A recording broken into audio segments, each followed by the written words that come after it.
Hello students. आज हम लोग क्लास 9 का chapter number 2 is matter around us pure के बारे में पढ़ेंगे। तो सबसे पहले बच्चों इस चैप्टर के बारे में हम लोग जानेंगे कि ये चैप्टर बेसिकली है क्या। इस चैप्टर में क्या हमें पढ़ना है, तो मैटर के टाइप्स के बारे में पढ़ना है। मैटर के टाइप्स के बारे में हम लोग को पढ़ना है कि मैटर का क्या क्या टाइप्स होता है।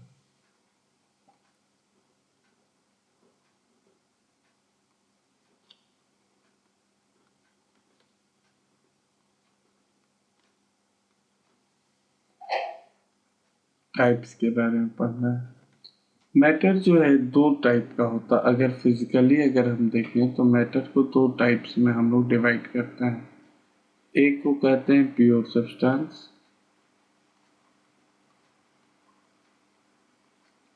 और दूसरे को कहते हैं इम्प्योर सब्सटेंस,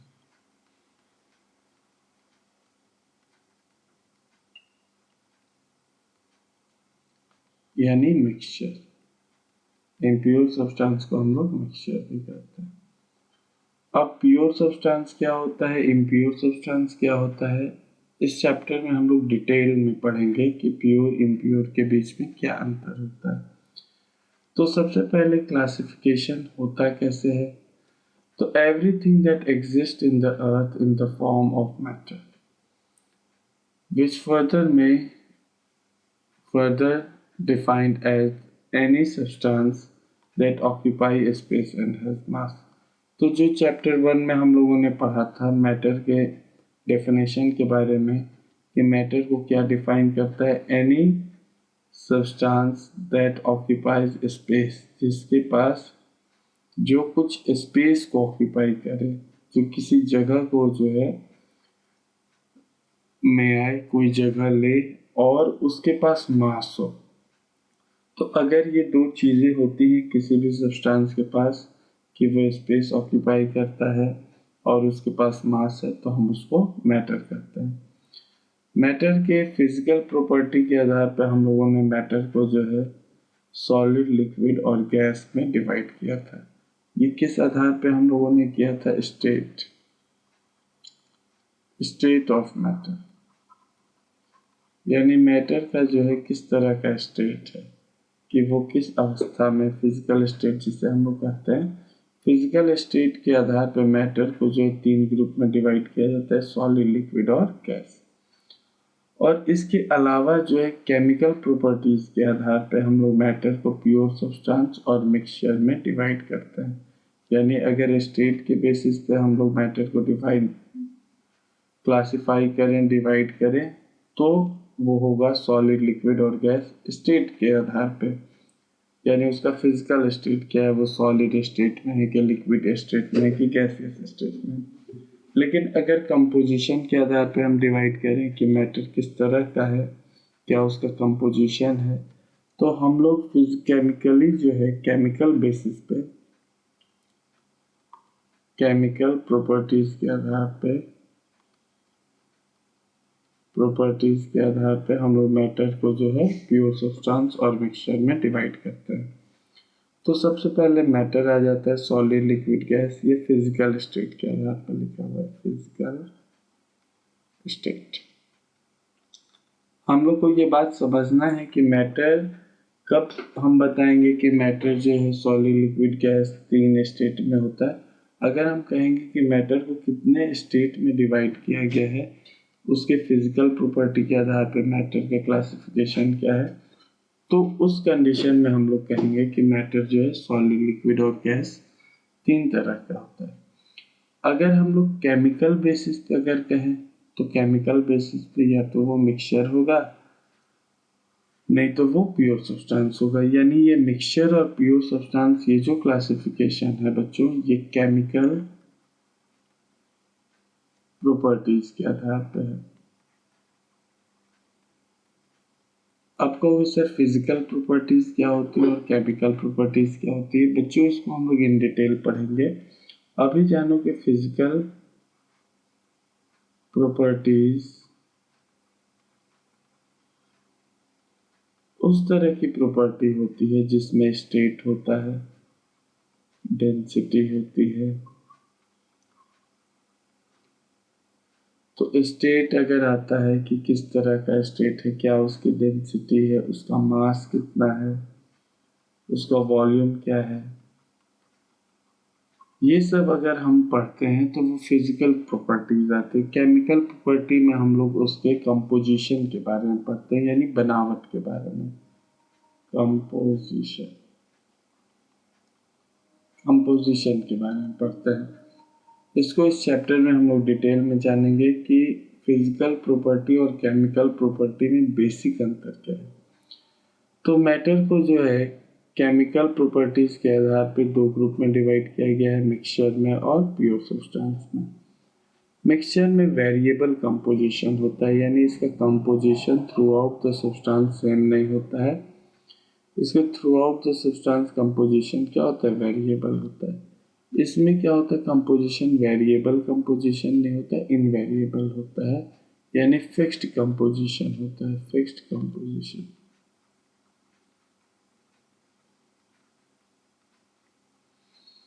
इसके अंदर प्योर सब्सटेंस का कंपोजिशन जो है फिक्स है, वो कभी भी बदलता नहीं है। मिक्सचर को दो ग्रुप में डिवाइड किया गया, हेट्रोजीनियस और होमोजीनियस, और उसी तरह से प्योर सब्सटेंस को दो ग्रुप में डिवाइड किया गया है, एलिमेंट और कंपाउंड। यानी अगर हम कहें कि मैटर को जो है केमिकल प्रॉपर्टीज के आधार पर दो ग्रुप में डिवाइड किया जाता है, मिक्सचर में और प्योर सब्सटेंस में। मिक्सचर में वेरिएबल कंपोजिशन है, यानी इसका कंपोजिशन बदलते रहेगा। ये नहीं है कि एक पार्टिकुलर कंपोजिशन होता। आप कहोगे सर कंपोजिशन क्या होता है? कंपोजिशन मतलब होता है जिन चीज़ों से वो बना हुआ है, उसको हम लोग कंपोजिशन कहते हैं। और तो मिक्सचर में जो कंपोजिशन होता है बेसिकली वो बदलते रहता है, वो कंपोजिशन जो है सेम नहीं रहता है। लेकिन प्योर सब्सटेंस में कंपोजिशन जो है वो फिक्स रहता है। कहोगे कैसे सर? इसको ऐसे समझो, पहले इसको समझ लेते हैं कि कंपोजिशन कैसे सेम रहता है, कैसे बदलते रहता है। यानी मिक्सचर में वेरिएबल कंपोजिशन है, कंपोजिशन इसका बदलेगा। अगर हम टी बनाते हैं, मान लेते हैं चाय बनाते हैं, तो चाय बनाते हैं तो उसमें sugar, water, milk and tea leaves, चाय पत्ती, टी लीव्स, इस सब का इस्तेमाल करते हैं। क्या इस सब का कोई एक फिक्स्ड रेशियो होता है? नहीं। हम लोग अपने अंदाज पे इस सब को डालते हैं और चाय बनाते हैं। कभी कभी ऐसा भी होता है कि चाय जो है वो मीठी हो जाती है ज़्यादा, कभी कभी उसका मिठास कम रहता है। यानी ये जो कंपोजिशन है ये कोई फिक्स नहीं है कि इन्हीं चीज़ों से बनेगा और इतना ही बनाना है, इतना ही डालना है इसके बनाने के लिए। तो ये जो टी हो जाएगा वो मिक्सचर में आएगा, मिक्सचर में, क्योंकि इसका कंपोजिशन क्या होगा, वेरिएबल होगा। लेकिन उसी तरह से अगर हम लोग देखें प्योर सब्सटेंस का कंपोजिशन वेरिएबल नहीं होता है। अगर हम वाटर की बात करें H2O, तो H2O जो है वाटर का केमिकल फार्मूला, ये हमेशा दो हाइड्रोजन और एक ऑक्सीजन जो है इसमें प्रेजेंट रहेगा। इसमें हमेशा दो हाइड्रोजन, कहीं का भी वाटर ले लें, अपने घर का ले लेते हैं, लेबोरेटरी से ले लेते हैं, कहीं से भी अगर हम वाटर ले लें तो इसमें दो हाइड्रोजन और एक ऑक्सीजन रहेगा। यानी इसका कंपोजिशन जो है जिन चीज़ों से ये मिलकर बना है वो क्या है, फिक्स्ड है। अगर फिक्स्ड कंपोजिशन है तो वो हम लोग क्या कहेंगे बच्चों, प्योर सब्सटेंस। अगर कंपोजिशन बदल सकता है, वेरिएबल कंपोजिशन है, तो वो मिक्सचर। मिक्सचर को फिर हेट्रोजीनियस, होमोजीनियस में डिवाइड किया जाता है। इसको हम लोग आगे समझेंगे कि हेट्रोजीनियस मिक्सचर क्या होता है, होमोजीनियस मिक्सचर क्या होता है इन डिटेल। फिर एलिमेंट और कंपाउंड्स के बारे में भी हम लोग जानेंगे। तो अभी बेसिकली इसमें यही जानना है कि मैटर को जो है केमिकल प्रॉपर्टी के आधार पे दो ग्रुप में डिवाइड किया गया है, मिक्सचर में जिसको हम लोग इम्प्योर सब्सटेंस भी कहते हैं, मिक्सचर को हम लोग इम्प्योर भी कहते हैं, इम्प्योर सब्सटेंस भी कहते हैं बच्चों। और जो प्योर सब्सटेंस, यानी प्योर और इम्प्योर दो कैटेगरी है हमारा। इम्प्योर जो होता है वो मिक्सचर कहलाता है, वह हेट्रोजीनियस और होमोजीनियस दो तरह का होता है। और जो प्योर सब्सटेंस होते हैं बच्चों, वो एक ही तरह का, जो प्योर सब्सटेंस होते हैं वो भी दो तरह के होते हैं, एलिमेंट्स और कंपाउंड्स। तो सबसे पहले प्योर सब्सटेंस किसको कहते हैं? Pure substance are the substance that are made up of only one kinds of particle, जो केवल एक ही तरह के पार्टिकल से मिलकर बना हो, and has fixed और constant structure। इनका स्ट्रक्चर क्या होता है? फिक्स्ड होता है। तो जो केवल एक ही काइंड्स ऑफ पार्टिकल से मिलकर बने हुए, all the particles of that matter are identical। अगर किसी मैटर के बारे में बात कर रहे हैं तो हम लोग चैप्टर 1 में पढ़ चुके हैं कि मैटर छोटे छोटे पार्टिकल से मिलकर बना होता है। अगर ये पार्टिकल्स जो है आपस में क्या है? सिमिलर हैं, एक ही तरह के पार्टिकल्स हैं। ये पार्टिकल्स एटम भी हो सकता है, मॉलिक्यूल्स भी हो सकता है, क्योंकि यहाँ स्मॉलेस्ट पार्टिकल नहीं, पार्टिकल के बारे में बता रही है बात, कि जिस पार्टिकल से वो बना है। तो अगर एक तरह के पार्टिकल से बना हो और जिसका स्ट्रक्चर जो है क्या हो बच्चों, वो कांस्टेंट हो चाहे फिक्स हो, उस तरह के सब्सटेंस को हम लोग प्योर सब्सटेंस कहेंगे। प्योर सब्सटेंस का एकदम सिंपल सा डेफिनेशन है, pure substance are the substances that are made up of only one kind of particle and has a fixed or constant structure. इनका स्ट्रक्चर जो है वो क्या होता है? फिक्स्ड होता है। प्योर सब्सटेंस बच्चों दो ग्रुप में डिवाइड किए जाते हैं, एलिमेंट्स और कंपाउंड्स में। तो हम लोग एलिमेंट्स के बारे में जानेंगे कि एलिमेंट्स किनको कहा जाता है। एलिमेंट क्या है? एक प्योर सब्सटेंस है। Element is a pure substance as it can not be broken down और transformed into a new substance even using some physical और केमिकल मीन्स। यानी अगर हम चाहें एलिमेंट से जो है कोई दूसरे सब्सटेंस को निकाल लें, एलिमेंट से कोई दूसरा सब्सटेंस निकल जाए, तो ये पॉसिबल नहीं है। एलिमेंट्स क्या होते हैं? वो एक प्योर सब्सटेंस है that as it can not be broken down. यानी एलिमेंट्स क्या है? एक प्योर सब्सटेंस है और ये कभी भी as it can not be broken down into a new substance, यानी ये जो है कभी भी तोड़े नहीं जा सकते हैं, can not be broken down into a new substance. अगर हम चाहेंगे कि उनको तोड़ के जो हम एक नया सब्सटेंस बना लें तो ये पॉसिबल नहीं है। चाहे वो फिजिकल मेथड यूज करें, चाहे केमिकल मीन्स से यूज करें, फिजिकली केमिकली कोई भी मेथड आप अप्लाई कर लो बच्चों, एलिमेंट्स जो है वो प्योर सब्सटेंस होता है, उसको दूसरे सब्सटेंस में आप कभी भी ब्रेक डाउन नहीं कर सकते। एलिमेंट जनरली तीन तरह के होते हैं, मेटल्स होता है, नॉन मेटल्स होता है, मेटलॉइड्स होता है। एलिमेंट नोबल गैस भी होते हैं, नोबल गैस को भी हम लोग एलिमेंट्स में पढ़ते हैं कि नोबल गैस भी होता है। यानी एलिमेंट जो है मेटल, नॉन मेटल, मेटलॉइड्स और नोबल गैसेज होते हैं। अगर हम समझने की कोशिश करें तो मान लेते हैं कि मेरे पास Na, ये जो है बच्चों ये क्या है बच्चों? ये मेरे पास जो है एक एलिमेंट है जो केवल सोडियम से मिलकर बना हुआ है। अगर इसको छोटे छोटे पार्ट में भी अगर ब्रेक कर दें तो हमको Na ही मिलेगा, Na के अलावा कुछ नहीं मिलेगा। ये सब छोटे छोटे पार्टिकल्स में भी तोड़ दें तो केवल सोडियम के ही एटम्स मिलेंगे और ये सारे एटम्स आपस में क्या होंगे? आइडेंटिकल होंगे। अगर हम चाहेंगे कि सोडियम के अलावा कोई एटम्स, कोई सब्सटेंस हमको इस से मिल जाए तो हमको नहीं मिलेगा। यानी ये क्या है? एलिमेंट्स है। एलिमेंट्स का काफ़ी सिंपल सा डेफिनेशन है, an element is a pure substance as it can not be broken down into a new substance, यानी an element is a pure substance। एक एलिमेंट क्या है बच्चों, एक प्योर सब्सटेंस है and cannot be broken down into a new substance, और इसको new substance में हम ब्रेक डाउन नहीं कर सकते हैं, यानी वो केवल उसी तरह के सब्सटेंस से मिलकर बना हुआ है, उसके अंदर और कोई दूसरा सब्सटेंस नहीं है। कंपाउंड क्या होते हैं बच्चों, कंपाउंड्स क्या होते हैं, तो कंपाउंड्स भी प्योर सब्सटेंस होते हैं, प्योर सब्सटेंस होते हैं। कंपाउंड्स भी हमारे क्या होते हैं बच्चों, प्योर सब्सटेंस होते हैं। लेकिन कंपाउंड्स को अगर ब्रेक डाउन किया जाए, अगर केमिकली हम उसको ब्रेक डाउन करते हैं,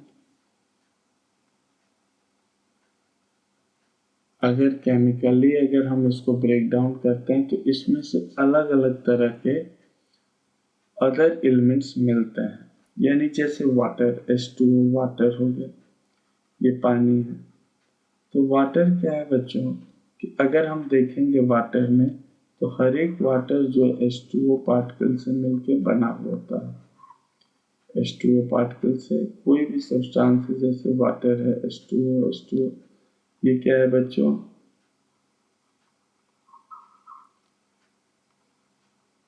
ये क्या होता है बच्चों, ये एक ही तरह के सब्सटेंस से मिलकर बना होता है, यानी सारे पार्टिकल्स क्या है, पार्टिकल्स आर आइडेंटिकल, सारे पार्टिकल एक जैसे। लेकिन अगर केमिकल मीन्स अगर हम लगाते हैं, तो अगर केमिकल मीन्स लगाएंगे तो कंपाउंड्स जो होते हैं वो ब्रेक डाउन हो जाते हैं। कंपाउंड जो होते हैं अगर केमिकल प्रोसेस से इसको डिफरेंट एलिमेंट्स में जो हम लोग तोड़ सकते हैं, डिफरेंट एलिमेंट्स में हम लोग इसको क्लासिफाई कर सकते हैं, तोड़ सकते हैं, यानी इससे अलग अलग तरह के एलिमेंट्स को निकाला जा सकता है। अगर हम वाटर के मॉलिक्यूल को केमिकल कंपोजिशन, अगर वाटर के मॉलिक्यूल को केमिकली अगर हम चाहें कि इस वाटर के मॉलिक्यूल को हम ब्रेक डाउन कर दें, तो ये सिंपलर एलिमेंट्स में टूट जाएंगे, यानी वाटर जो है हमारा हाइड्रोजन और ऑक्सीजन में क्या हो जाएगा बच्चों, ब्रेक डाउन हो जाएगा। यानी वाटर भी प्योर सब्सटेंस है, इसका भी composition through out the substance same है, ये भी आइडेंटिकल पार्टिकल से मिलकर बना हुआ होता है। लेकिन इनके पार्टिकल्स को अगर हम केमिकली जो है ब्रेक डाउन करें, तो ये सिंपल एलिमेंट्स में टूट जाते हैं। उसी तरह से कार्बन डाइऑक्साइड है, उसी तरह से बच्चों कार्बन डाइऑक्साइड है CO2। तो जो CO2 है बच्चों, कार्बन डाइऑक्साइड जो है CO2, ये भी जो है इसको भी केमिकली ब्रेक डाउन करेंगे तो कार्बन और ऑक्सीजन में ये टूट जाएगा। लेकिन जो है ये कैसा सब्सटेंस है बच्चों, प्योर सब्सटेंस है।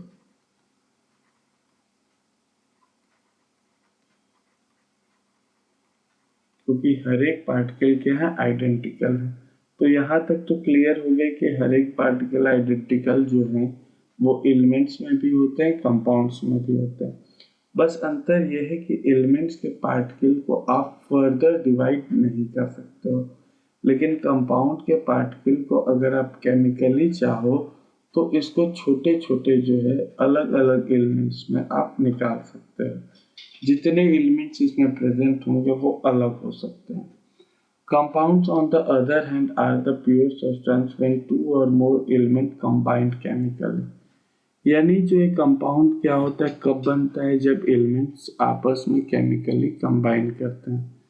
तो compounds are the pure substance. Compounds क्या है बच्चों, एक प्योर सब्सटेंस है when two or more elements combine chemically in a fixed ratio.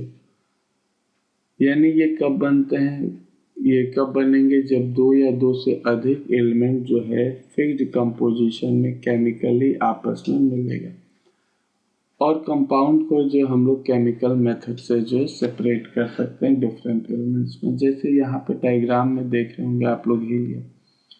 Helium क्या है बच्चों? हीलियम जो है एक एटम है, इसको फर्दर डिवाइड आप नहीं कर सकते, यानी हीलियम जो है वो एक एलिमेंट है। अगर हम चाहें तो हीलियम से और दूसरा सब्सटेंस जो है केमिकली क्या निकाल सकते हैं? आंसर है नहीं। लेकिन यही वाटर है, अगर वाटर से हम चाहें तो 2 ऑक्सीजन और 1 हाइड्रोजन जो हम आराम से जो है इससे बाहर निकाल सकते हैं, यानी 2 ऑक्सीजन और 1 हाइड्रोजन, इससे हम लोग केमिकली अलग कर सकते हैं। तो ये जनरली जो है जो कंपाउंड्स होते हैं उनको हम लोग क्या कर सकते हैं? फर्दर डिवाइड कर सकते हैं। तो कंपाउंड्स का डेफिनेशन क्या हो गया? Compounds are the pure substance, they are formed when the 2 or more element chemically combined in a fixed ratio. Compound क्या है? एक प्योर सब्सटेंस है। दे are formed when 2 or more element combined chemically in a fixed ratio. अगर 2 या 2 से अधिक element chemically जो है फिक्स्ड रेशियो में कंबाइन होता है तो उसको हम लोग कंपाउंड कहते हैं। अब characteristics and properties of the pure substance. Pure substance are mostly homogeneous. Pure substance homogeneous nature के होते हैं। Contain only one type of atoms or molecule, यानी या तो एक तरह के एटम्स या तो एक तरह के मॉलिक्यूल्स वो कंटेन करते हैं। अब कहो सर मॉलिक्यूल्स क्या होते हैं? देखो बच्चों, अगर बहुत सारे एटम्स आपस में केमिकली कंबाइन करते हैं, जैसे समझो हम हाइड्रोजन के बारे में बात कर रहे हैं। अगर हम हाइड्रोजन लेते हैं तो उसमें केवल हाइड्रोजन के एटम्स ही रहेंगे, इसके अलावा दूसरे एटम्स प्रेजेंट नहीं रहेंगे। अगर हम ऑक्सीजन की बात करें तो ऑक्सीजन में केवल ऑक्सीजन के एटम रहेंगे, दूसरे एटम प्रेजेंट नहीं रहेंगे। अगर हम ऑक्सीजन के बारे में बात करें तो केवल ऑक्सीजन ही जो है यहाँ पे प्रेजेंट रहेगा बच्चों, केवल ऑक्सीजन ही जो है प्रेजेंट रहेगा, इसके अलावा दूसरा कोई भी जो है प्रेजेंट, यानी ये हाइड्रोजन के क्या हो गया बच्चों? हाइड्रोजन का ये एटम कहलाएगा। ये ऑक्सीजन का क्या कहलाएगा बच्चों? ये ऑक्सीजन का एटम कहलाएगा। अब ये दोनों एटम जब आपस में मिल जाएंगे और H2O बनाएगा वाटर, तो ये क्या कहलाएगा बच्चों? मॉलिक्यूल्स। क्यों मॉलिक्यूल कहा? क्योंकि यहाँ पे 3 एटम्स आपस में 3 एटम्स आपस में केमिकली कंबाइन किए हैं। H2O में 2 हाइड्रोजन के एटम और 1 ऑक्सीजन का एटम जो है आपस में केमिकली कंबाइन किया। तो जो प्योर सब्सटेंस होते हैं वो या तो सिमिलर काइंड्स ऑफ एटम्स से बने होते हैं, नहीं तो सिमिलर काइंड्स ऑफ मॉलिक्यूल से। एटम से कौन से प्योर सब्सटेंस बने होते हैं? एलिमेंट्स। और मॉलिक्यूल से कौन से प्योर सब्सटेंस बने होते हैं? तो वो है compound. These mainly have the constant और यूनिफॉर्म कंपोजिशन। इनका कंपोजिशन क्या होता है बच्चों? Through out the substance composition fixed रहता है, यानी कंपोजिशन फिक्स्ड रहता है। कंपोजिशन इनका बदलता है या बदलता नहीं। आपको कंपोजिशन, जैसे पहले चैप्टर से पहले हमने आपको कंपोजिशन के बारे में बताया था कि जब आप चाय बनाते हो तो उसका कंपोजिशन फिक्स नहीं, क्योंकि जितने भी सब्सटेंस आप उसको डाल रहे हो वो एक्यूरेट मेजरमेंट के नहीं होते, मेजरमेंट ऊपर नीचे हो सकता है। लेकिन कंपाउंड तभी बनेगा जब 2 एलिमेंट को फिक्स्ड रेशियो में आपस में जो है रिएक्शन करवाया जाएगा। द सब्सटेंस है fixed boiling and melting point. जो प्योर सब्सटेंस होते हैं उनके बॉइलिंग पॉइंट और मेल्टिंग पॉइंट क्या होते हैं? फिक्स। यानी ये नहीं है कि अगर 2 तरह का एलिमेंट आपस में केमिकली कंबाइन कर गया है तो वो जो अलग अलग टेम्परेचर पर बॉयल करेगा, नहीं, उनका बॉइलिंग और मेल्टिंग पॉइंट क्या होगा? सेम होगा। A pure substance usually participate in the chemical reaction to form predictable products। ये क्या होते हैं बच्चों, जो प्योर सब्सटेंस होते हैं वो केमिकल रिएक्शन में पार्टिसिपेट करते हैं और प्रोडक्ट को फॉर्म करते हैं। प्रेडिक्टेबल प्रोडक्ट मतलब जो प्रोडक्ट बन सकता है, ये नहीं कि हाइड्रोजन और ऑक्सीजन से वाटर के अलावा कार्बन डाइऑक्साइड बने, कभी नहीं, क्योंकि हाइड्रोजन और ऑक्सीजन से वाटर ही बनेगा, क्योंकि कार्बन डाइऑक्साइड में कार्बन और ऑक्सीजन के एटम्स चाहिए। ये नहीं कि हाइड्रोजन और ऑक्सीजन के एटम दूसरा कंपाउंड बना देंगे, नहीं, उसी एलिमेंट के बेसिस पे, यानी जैसा वो एलिमेंट आपस में कंबाइन हो रहा है उसी के बेसिस पे क्या बनता है बच्चों, कंपाउंड बनता है। एग्जाम्पल ऑफ प्योर सब्सटेंस अगर हम देखें कि प्योर सब्सटेंस का क्या क्या एग्जाम्पल है बच्चों, तो आपका गोल्ड है, कॉपर है, ऑक्सीजन है, क्लोरीन है, डायमंड है, ये सब जो है प्योर सब्सटेंस और सब क्या है बच्चों, एलिमेंट्स हैं। अब वहीं जो है कंपाउंड सच एज वाटर है, सॉल्ट है, बेकिंग सोडा है, खाने वाला सोडा, ये सब क्या है, ये भी प्योर सब्सटेंस है, लेकिन ये कंपाउंड है। क्यों? क्योंकि ये डिफरेंट एटम्स के केमिकल कॉम्बिनेशन के कारण बने हुए हैं। जैसे वाटर है, वाटर जो है बच्चों H2O यानी हाइड्रोजन और ऑक्सीजन से मिलके बना है। सॉल्ट जो है बच्चों वो NaCl यानी सोडियम और क्लोरीन के एटम से मिलके बना है। बेकिंग सोडा होता है NaHCO3। NaHCO3 जो है बच्चों नाइट्रोजन, सोडियम, हाइड्रोजन, कार्बन और ऑक्सीजन से मिलके बने होते हैं। तो अगर सिमिलर काइंड्स ऑफ मॉलिक्यूल से मिलके बने होंगे, मॉलिक्यूल किसको कहेंगे, जब एटम केमिकली कंबाइन करता है तो वो मॉलिक्यूल बनाता है। तो यहाँ पे जो नमक है NaCl है, वो दो एटम के केमिकल कॉम्बिनेशन के कारण बना है, इसलिए इसको हम लोग क्या कहेंगे बच्चों, मॉलिक्यूल कहेंगे। अब मिक्सचर क्या है, तो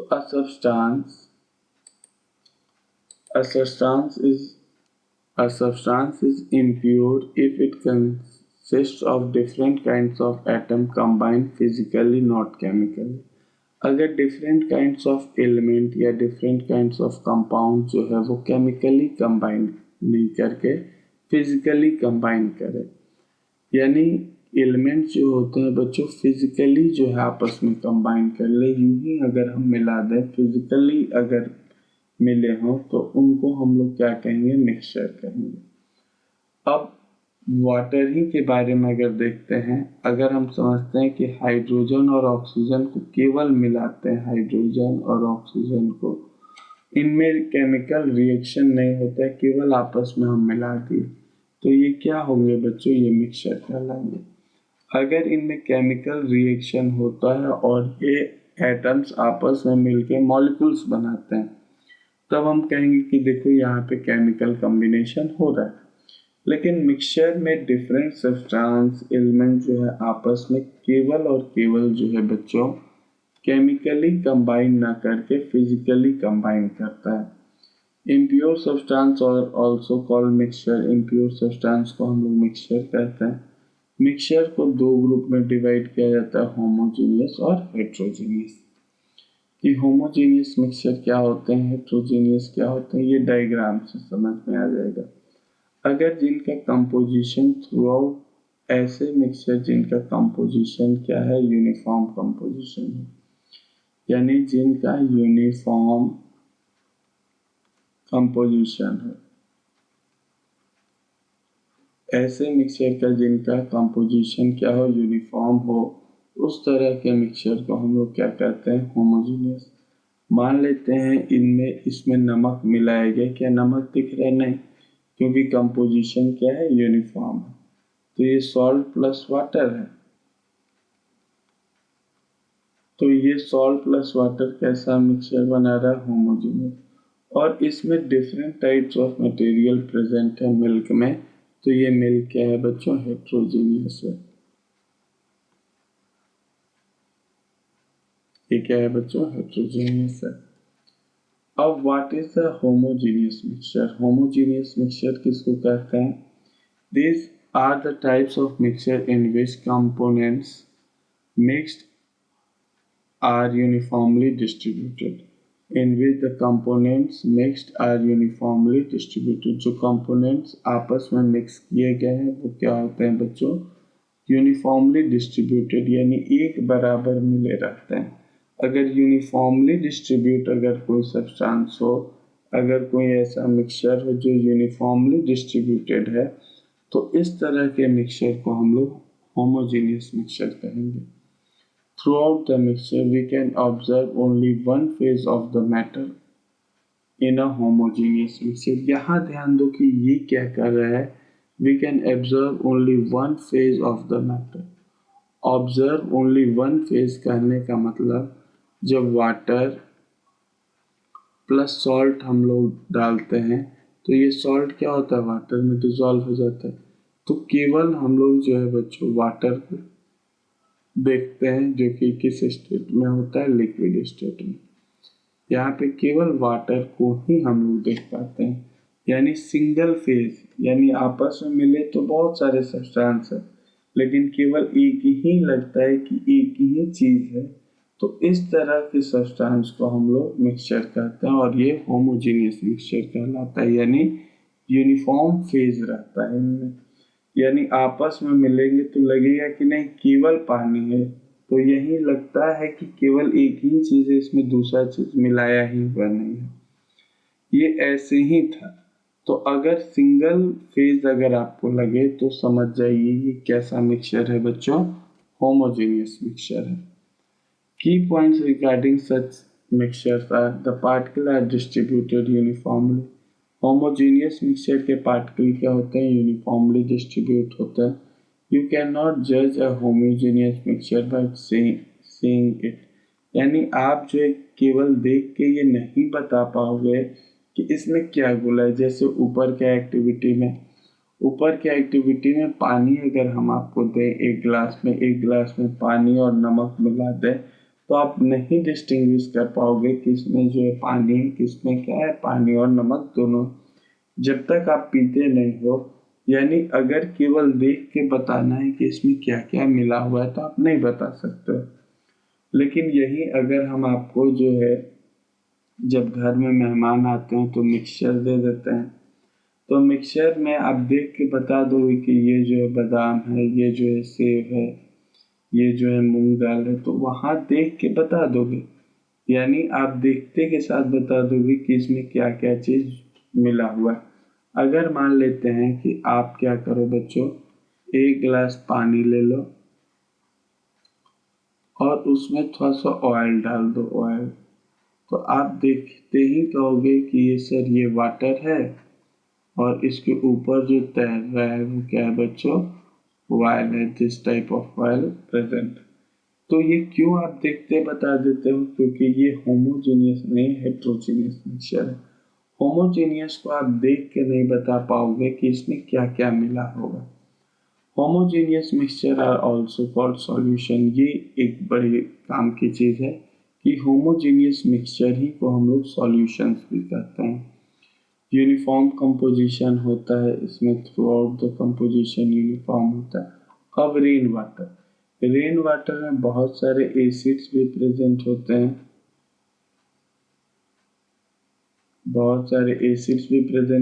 तो आप रेन वाटर को देख के नहीं बता पाओगे कि इसमें एसिड प्रेजेंट है कि नहीं। विनेगर हो गया आपका, विनेगर क्या होता है बच्चों, वाटर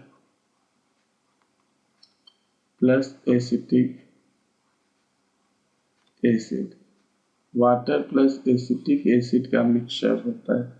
ये भी यूनिफॉर्मली डिस्ट्रीब्यूटेड होते हैं, ये भी सिंगल फेज दिखता है, ये नहीं दिखता है कि एसिड अलग है वाटर अलग है, नहीं, एक ही सिंगल फेज दिखता है। एलॉयज हो गए जैसे ब्रॉन्ज हो गया, टूरेलियम हो गया, स्टील हो गया, ये सब एलॉयज हैं। यानी अगर आप घर में स्टील का प्लेट उठा लो, एलॉयज में स्टील का प्लेट उठा लो और बताओ कि इसमें क्या क्या चीज मिल के बना है, यानी इसमें आपको अलग अलग कोई सब्सटेंस नहीं दिखेगा, क्योंकि एलॉय जो होता है स्टील क्या है, एक तरह का एलॉय है। और ये जो है बच्चों होमोजेनियस मिक्सचर है, यानी इनके कंपोजिशन जो है फिजिकली केवल देखने से जो है नहीं दिख पाते हैं। अब एल्वाइस क्या है? एल्वाइस आर द होमोजीनियस मिक्सचर। एल्वाइस किसको कहते हैं बच्चों? होमोजीनियस मिक्सचर होता है। Homogeneous mixture of metal or mixture of metals and another element that cannot be separated into their component by the physical method। यानी एल्वाइस क्या होते हैं बच्चों? होमोजीनियस मिक्सचर होते हैं। ये एल्वाइस क्या होते हैं बच्चों? होमोजीनियस मिक्सचर होते हैं जो मेटल्स प्लस मेटल्स चाहे नॉन मेटल्स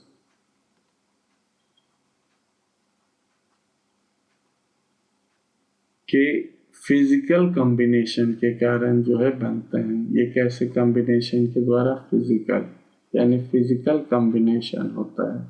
किसी भी तरह का जो केमिकल कॉम्बिनेशन नहीं होता, फिजिकली आपस में मिलता है। तो इस तरह के मिक्सचर को यानी एल्वाइस जो है वो एक तरह का होमोजीनियस मिक्सचर होता है। यानी फिजिकल मेथड से जो आप एल्वाइस के एलिमेंट्स को अलग अलग नहीं कर पाओगे। अब जैसे स्टील है, स्टील क्या है बच्चों? जो हम लोग स्टील का यूज़ करते हैं खाना वगैरह में, स्टील एक तरह का एल्वाइस है जो आयरन और कार्बन से मिलकर बना होता है। आयरन जो कि मेटल है और कार्बन जो कि नॉन मेटल है। इन आयरन और कार्बन जब फिजिकली आपस में मिलते हैं, कोई केमिकल कॉम्बिनेशन नहीं होता है, तो इससे स्टील का फॉर्मेशन होता है। उसी तरह से ब्रॉन्ज जो है बच्चों कॉपर से और टीन से मिलके बने होते हैं। कॉपर क्या है? एक मेटल है। टीन भी क्या है? एक मेटल है। दो मेटल आपस में फिजिकली कंबाइन हो जाते हैं और एलॉय बनाते हैं। एलॉय जो है बच्चों ये कोई केमिकल प्रोसेस से नहीं बनते, ये सिंपल फिजिकल प्रोसेस से बनते हैं एलॉयज। और इनका प्रॉपर्टी जो है और इनहेंस होता है। एलॉयज अगर बनाते हैं तो मेटल और नॉन मेटल की प्रॉपर्टी क्या होती है? बढ़ती है, इंक्रीज होती है। वही ब्रास जो है बच्चों कॉपर और जिंक से मिलकर बना होता है। ब्रास जो है कॉपर मेटल और जिंक मेटल के मिलने से बना होता है। तो इस तरह से एलॉयज के बारे में हम लोगों ने जाना कि एलॉयज क्या होता है? एक तरह का होमोजेनियस मिक्सचर होता है। एलॉयज मेटल या नॉन मेटल आपस में मिलके जो है एलॉयज का फॉर्मेशन, यानी कोई भी मेटल दूसरे मेटल या नॉन मेटल के साथ मिक्स हो जाता है और ये क्या बनाता है बच्चों? एलॉयज बनाता है। अब हम लोग देखेंगे what is heterogeneous mixture. Heterogeneous mixture किसको कहते हैं? In this type of mixture This is a type of mixture in which all the components are not distributed uniformly। इसमें क्या होता है बच्चों? कंपोजिशन जो है, कंपोनेंट्स जो हैं वो यूनिफॉर्मली डिस्ट्रीब्यूटेड नहीं रहते हैं। Components are not distributed uniformly, एक बराबर डिस्ट्रीब्यूट नहीं होते हैं, कहीं ज़्यादा होते हैं तो कहीं कम होते हैं। All the particles can be seen under the microscope। अगर माइक्रोस्कोप से अगर हम देखें तो सब पार्टिकल्स आपस में दिख जाएंगे कि किन किन तरह के पार्टिकल से मिलके ये बना है। लेकिन ये होमोजीनियस के लिए एप्लीकेबल नहीं होता है। यानी होमोजीनियस मिक्सचर जो है वो लगता है कि एक ही चीज से मिलके बना होता है। लेकिन हेट्रोजीनियस मिक्सचर में क्या होता है? यूनिफॉर्मली डिस्ट्रीब्यूट नहीं रहता है। यानी आप देख के बता दोगे ये किन किन चीज़ों से मिलकर बना होता है। अगर हम पानी और बालू का मिक्सचर ले लें तो आप देखते के साथ कह दोगे कि सर इसमें तो बालू मिला है। क्यों? क्योंकि ये जो पानी और बालू का मिक्सचर है ये क्या है? हेट्रोजीनियस मिक्सचर है। यानी इनके कंपोनेंट जो आपस में यूनिफॉर्मली डिस्ट्रीब्यूटेड नहीं है। बालू के पार्टिकल जो हैं वो नीचे सेटल डाउन है। लेकिन यही नमक और पानी का एक्सपेरिमेंट अगर हम करें तो नमक और पानी आपस में मिल जाता है और जो एक ही तरह का दिखता है तो हम कहते हैं कि ये जो है यूनिफॉर्मली डिस्ट्रीब्यूटेड है। तो हेट्रोजीनियस मिक्सचर जो है वो यूनिफॉर्मली डिस्ट्रीब्यूट नहीं रहता है, यानी नॉन यूनिफॉर्मली डिस्ट्रीब्यूटेड रहता है। और माइक्रोस्कोप में देखें तो किन किन पार्टिकल से ये मिलके बना है ये पता चल जाएगा। की पॉइंट्स क्या है बच्चों? The particles are distributed non uniformly, particle जो है नॉन यूनिफॉर्मली डिस्ट्रीब्यूट होते हैं। वी कैन जज heterogeneous mixture by just seeing it, यानी देख के हम बता देंगे कि इसमें कौन कौन से कंपोनेंट आपस में मिले हैं। इनका कंपोजिशन क्या होता है? नॉन यूनिफॉर्म होता है, ऐसा नहीं कि यूनिफॉर्म कंपोजिशन होता है। इसका एग्जांपल क्या है? सी वाटर हो गया, पिज़्ज़ा हो गया, चाहे जो वेजिटेबल आप बनाते हैं घर में सब्जियां, वो भी क्या है बच्चों? हेट्रोजीनियस मिक्सचर है। अब हेट्रोजीनियस और होमोजीनियस मिक्सचर का हम लोग डिफरेंस देखेंगे तो it has uniform composition. Homogeneous mixture का कंपोजिशन क्या होता है? यूनिफॉर्म होता है। हेट्रोजीनियस मिक्सचर का कंपोजिशन यूनिफॉर्म नहीं होता है। ये एक ही फेज में दिखते हैं, अगर इनमें दो चार चीज और डाल देते हैं भूल जाए, लेकिन ये दिखते क्या है? एक सिंगल फेज में। लेकिन हेट्रोजीनियस मिक्सचर जो है एक से ज्यादा फेज में दिखाई देता है। हम लोग homogeneous mixture can not be separated out physically. Heterogeneous mixture can be separated physically. Physically यहाँ पे देखो बच्चों, फिजिकली यहाँ पे फिजिकल मेथड से मतलब नहीं है। फिजिकली जैसे हैंड पिकिंग हो गया,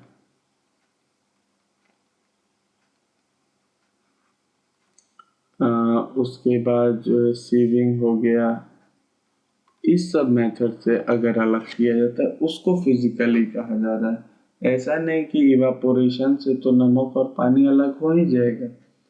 इवेपोरेशन भी फिजिकल मेथड है, लेकिन फिजिकली मतलब अपने से अगर हम चाहें तो अलग कर सकते हैं। जैसे मान लेते हैं कि पानी में एक मक्खी गिर गई तो हम एक चम्मच लेंगे और उस मक्खी को बाहर कर देंगे।